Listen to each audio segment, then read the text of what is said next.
Hi అండి. ఇది Monday రోజు పూజ చేసుకున్న వీడియో అండి. నేను Monday, Tuesday, Thursday, Friday, Saturday ఖచ్చితంగా పూజ చేసుకుంటా. నాకు ఈ దైవభక్తి ఎందుకు ఎక్కువ అయిందంటే నా జీవితంలో నేను నేర్చుకున్న లెసన్సేనండి. ఎందుకంటే నాకు వచ్చిన ప్రాబ్లమ్స్ అట్లాంటివి శివుడాజ్ఞ లేనిదే చీమైనా కుట్టది అని మన పెద్దవాళ్ళు అంటారు. అది నిజమే. నేను ఎంత పెద్ద ప్రాబ్లమ్స్ ఫేస్ చేసినో నాకు మాత్రమే తెలుసు. అప్పటినుంచి దేవుడిని నమ్మడం ఇంకెక్కువ అయిపోయింది నాకు.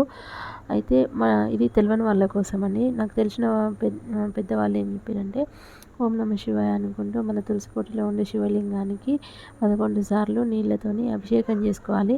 అట్లా మనకు లైఫ్లో ఎట్లాంటి ప్రాబ్లమ్స్ వచ్చినా కూడా మనం స్టాండర్డ్గా నిలబడతాం, ఆ దేవుడు మనకు సపోర్ట్ ఉంటాడు అని చెప్పారు. నేను అప్పటి నుంచి ఖచ్చితంగా ప్రతిరోజు తులసమ్మ కోటలో ఉన్న శివలింగానికి అయితే అభిషేకం చేస్తాను. ఈ వీడియో కనుక మీకు నచ్చినట్టయితే లైక్ చేయండి, షేర్ చేయండి, కామెంట్ చేయండి. ఏమైనా తప్పు ఉంటే. Thank you for watching. Please subscribe our channel Medhas world.